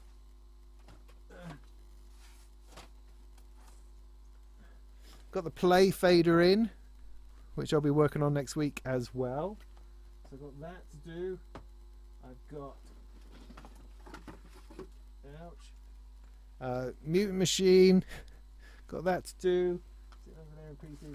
Got the Chroma console I'm in the middle of doing a review of because I really like that and I want to do a review, but it's a little bit labour intensive, so I have to get a guitar out and different synths out and things like that. So all of those just make the making of the video more difficult. But I'd like to do that. Very much like to do that next week. I've got things I can't show you, which is always exciting.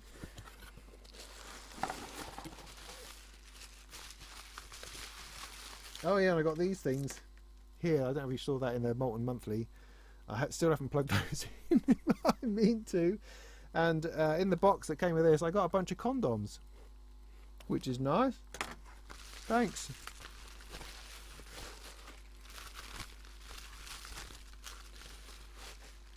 Yeah, that's this fella. Endorphins, bless them, sent me a couple of things. They sent me the Milky Way the Squawk Dirty to me, I think it's called. Was it those two? And this, the ground control. Now this looks like, you know, the be all and end all of sequencers. Because I really like what Julia Bondard does. I really enjoyed her set so much at Bristronica, and she has a single case and was able to pull off an entire like 45-minute techno performance, which I was mightily impressed by. I thought that was brilliant, and she obviously uses one of these, and so I quite fancied the idea. So Julia got in touch and said, you know, we notice you haven't got any of our modules, like, and would you like to try some stuff out? And I said, yeah, I'd love to try the ground control. So here it is. And it has 8 drum tracks, 3 melodic tracks. That's enough, isn't it? So that could very much run a system. I haven't plugged it in yet. Arpeggios. Interesting. Definitely going to give that a bit of a whirl, because I still haven't found a definitive sequencer that I use all the time. But then, as I say, my case keeps changing. And trying to stay to one case, you know, is tricky. So that's cool. That's not yet. I've got too many other things to do at the minute. Got the real things to do. I'll definitely get to that, along with these enormous modules I've got here and other bits. Oh, look, see there. I've got a bunch of kits. Oh, I've got no room for that. Oh, what? I can stick it there. See, I put a box here like 6 months ago, and it's still sitting there, and I haven't looked at it any further. Where am I going to put that? There. So yeah, lots of stuff. Very busy. Lots of stuff to do. Yeah, MIDI thing too. I've got that over here. That's another thing for me to look at. What is making that noise?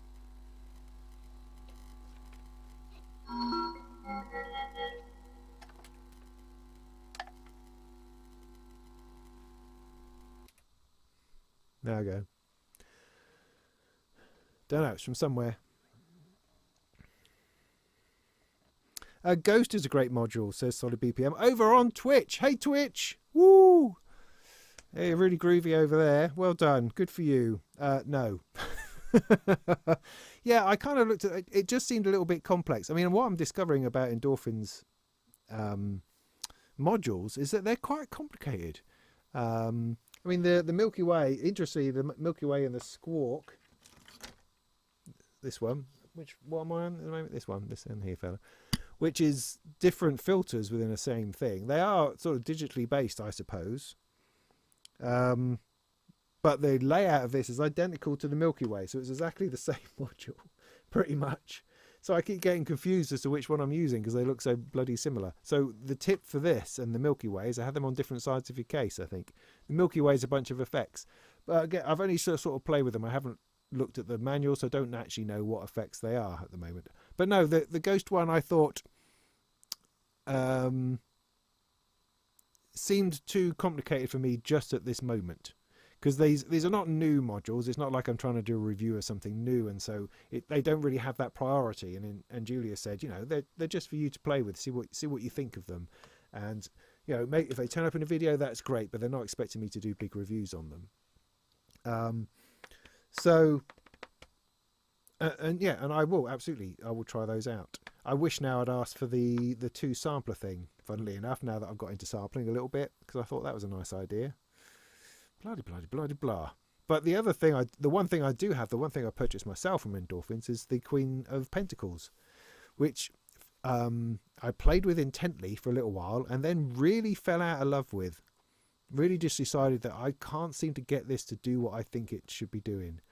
But again, because a lot of the tracks in there are sample based and you can put your own samples in, I'm going to revisit it.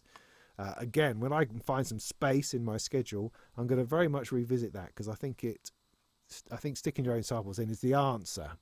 Because I couldn't work out, because it made this big fuss about especially curated sample banks that are in there, and I just didn't like them. They were not for me. I'm sure they were important and work really well in a techno set that I didn't understand, but they just were not. I did not find them to be inspirational personally, and so I struggled with that a lot.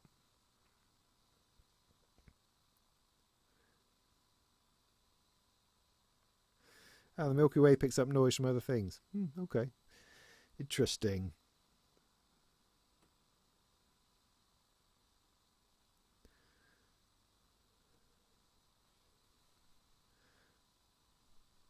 Have I got to the bottom? Got to the bottom. Okay, cool. So yeah, so yeah, okay. Wait, let's do a roundup then of where we are. Did everyone see the performance from Rack Records? Did they see the launch party of that? Because that was that was in April. That was before. That was after my last live stream, so we haven't talked about it. So did anybody see that? Because that was a marvelous evening. Gaz and Steve's record company launch. It was fantastic. It was a weird, strange, and fantastic. Technomatic, the 1010 Bitbox Micro. No, thank you. Not my scene, man. Yeah, Jason filmed it. Yeah, this is much quicker. So yeah, definitely the low latency thing is working. Yeah. Yeah, no, I do have everything from Sample from Mars. I got that a few years ago, in fact, so there's probably different stuff now. But yeah, there's a lot of good stuff in there. But I'm interested now in creating my own. Now that I have created some in the disting, I would like to do some more of that, a little bit more focused, to see whether I can actually generate some interesting sound packs. And that could be one of those things that I put on Patreon that other people do. You know, other people sell sound packs of stuff. I've never done that because I just didn't know how. Whereas now perhaps I know how, and now perhaps that's a thing that I can do, which might be interesting because I've got synths and stuff. I can make sound packs. That might be cool. I don't know.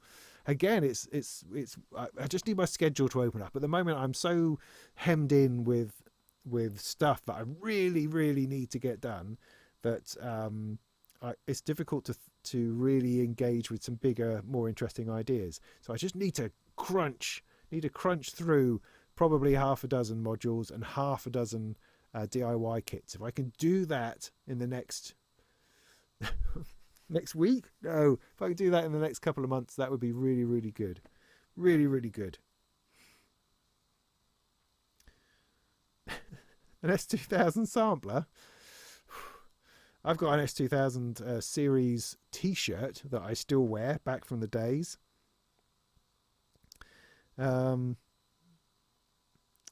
Brendan asks, what speakers you use? I use a pair of Yamaha MS5s, which are over there, which I bought when I worked at Turnkey back in 99, 2000, something like that. So I've had them a long time. I probably should have some KRKs by now, or some Adam Audio ones, something like that. But heck, they do all right. I never have it very loud in here anyway, because I'm in a shed. I'm in a wooden shed, and everyone would moan. So for me, the authenticity, accuracy of my audio, I just don't give a monkeys. I've got so much hum and buzz and crap going on and my ears are shot anyway. So it's not something that I worry about. I know people do worry about it, and it's very important. But personally, if I can hear it, that's fine. That's fine. And they've done me well, they have.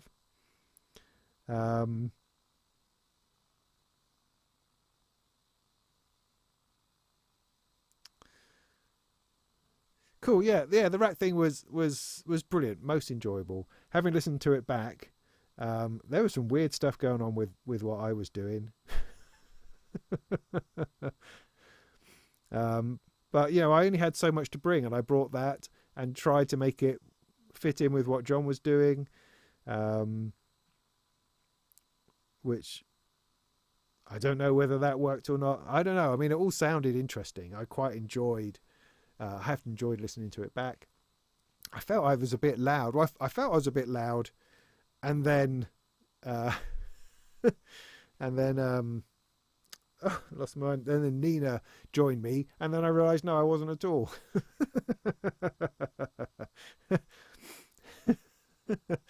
So, yeah, but it's interesting hearing it back because I had the octone running into the Surface, but for the first time I was using the electric piano preset rather than the string one. I usually use the string one. Decided to do something different, and it was interesting. It was making this very sort of high frequency noise as it was going around. But then I because of what Nina was doing, it was kind of pushing me into changing it, because I'd kind of shot all my barrels, as it were. I'd done everything, so I need to now start repatching and changing things. So I started to change stuff, and I sort of sped the octone up, or did I slow it down? One or the other, and it started creating these chords that were really interesting, and they sounded like some kind of intentional chordal structure that I was putting in, but I didn't hear any of that at the time.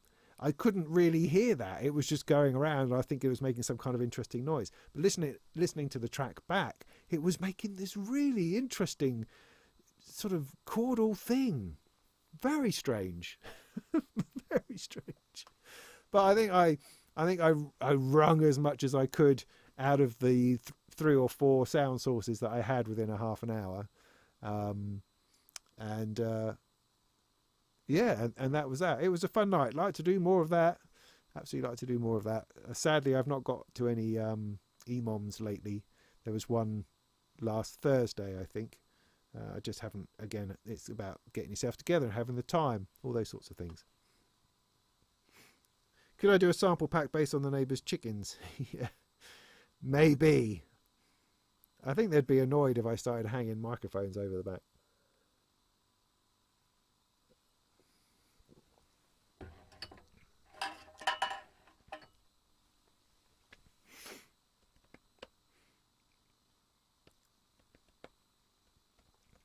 I don't tend to like using headphones myself, Ian.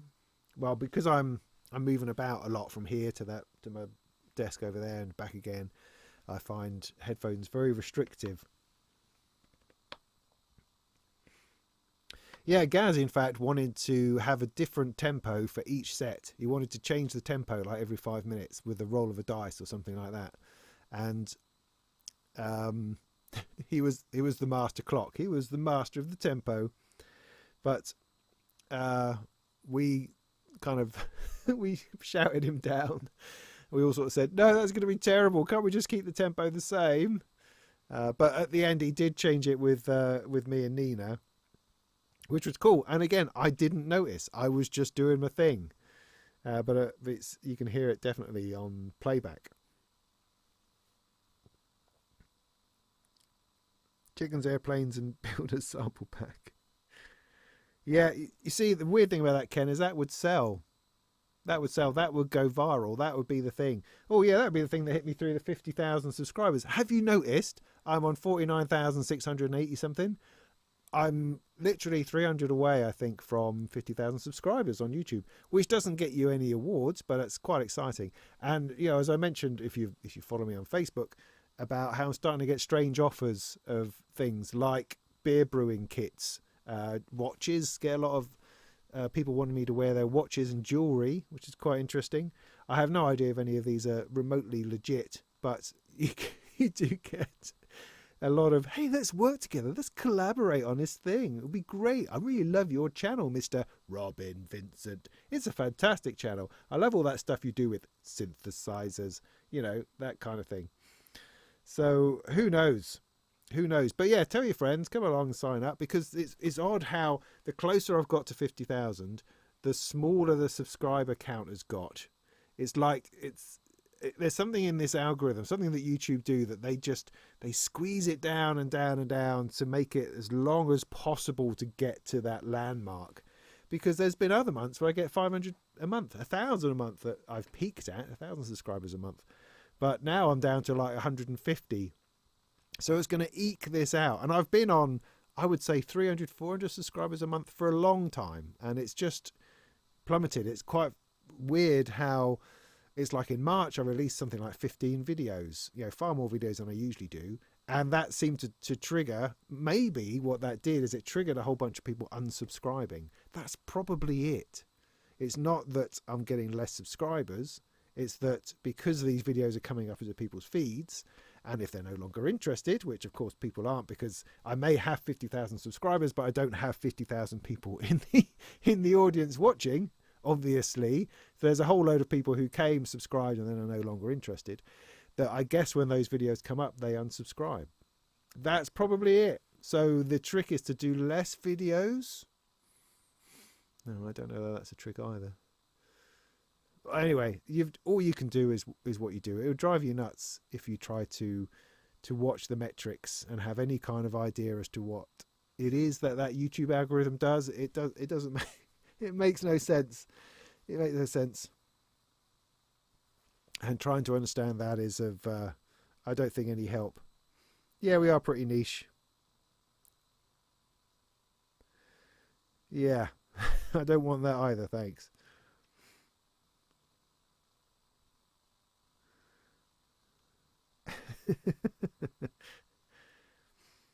Yeah. Yeah, well, anyway, so that's probably enough, I think. Don't you? So it looks like an early night. Well, I mean, relatively speaking, 2 hours. I managed to squeeze it out to 2 hours. That's quite extraordinary. What's that? What's that? Something's bleeping at me. Somebody probably telling me to go to bed. Right. Cool. So yeah, that's probably enough. So interesting, as I say, just to round that up, I've learned something about the Mello-dicer, which is great. Thank you for that. I mean, enormously grateful. Lots of videos to come. So my order at the moment is, so the Batumi I'm going to stick up in a minute. No, I'm going to do it in the morning. Am I going to do it in the morning? So I've got to do a thumbnail. I haven't done a thumbnail yet. I'll do it. No, but tomorrow's a bank holiday. I'm going to be distracted. I'll do it now. Okay, I'll do it now. And I'll put the Batumi 2 video live. So I'm doing that. What am I doing after that? Probably the Mello-dicer, because this has been, this is overdue at Sound on Sound. Because somebody else was reviewing it and just couldn't quite get their head around it. So it's sort of come to me. So I need to get that one done soon. However, with Super Booth fast approaching, I have a couple of modules which could do with being talked about when that happens. So in that case, I'm going to do the Chroma console, the hologram one. I'm going to look at that next week. I had to finish. I'm sorry about the adverts. I would try to sort that out.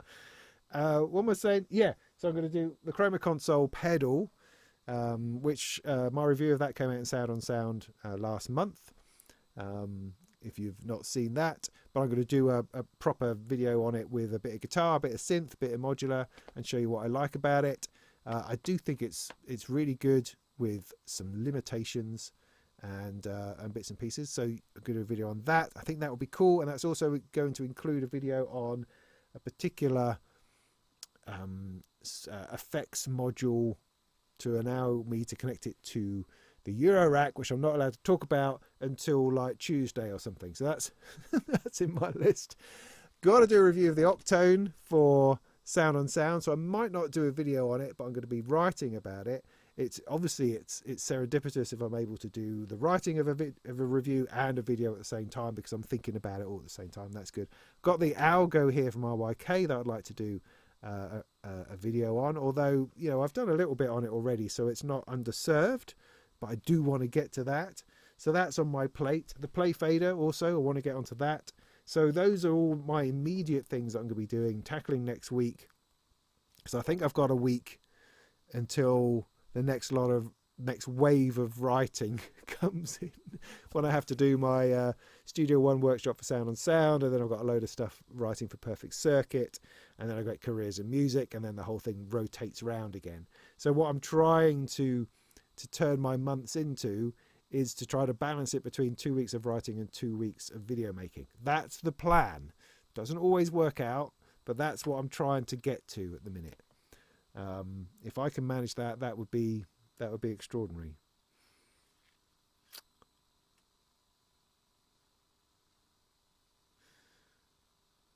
Yeah. French advert. So yeah, that's that. Anything else coming up that I can think of? No, sorry, I won't see you at Super Booth. Hope you have a fabulous time.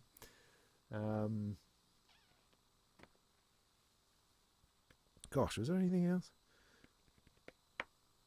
Ba, ba, ba, ba, ba. No, I don't think so. I think that's it. Good, cool. So thanks for spending time with me this evening. Thanks for hanging out and being there. If any of the ATC lot are still hanging in there, well done. Congratulations. You are now a synth nerd. Well, you know, it's a new life for you. But hey, you've got the sort of income that can afford this kind of nonsense. So yeah. Just get stuck in. Buy yourself a row. See where it takes you. That's all I can say. But yeah, I look forward to talking to you more about all your stuff and things. And I hope I don't bore you with questions about the state of air traffic control, what that's all about. I mean to ask you about COVID, actually, how that was, because that would have been fascinating. Anyway, by the by. Right, I'm going to get on with my life then. So thanks ever so much. I'm going to find the button for the thing. What's the thing on? Is it that one? What's that? Is that number 8? Thanks for... There you go, number 8. So... yeah, okay, that's good. So yeah, any questions, do just get in touch. Absolutely get in touch. Do join us on Patreon. There's a free account on Patreon now. You don't even have to give me any money. You can just come and look at what you could get if you gave me money. So you could do that. For some reason I feel I'm forgetting something, but I can't. Obviously, if I'm forgetting something, I can't think what that is. So I will toddle off then. So thanks ever so much for your company. Go and make some tunes. Press the button.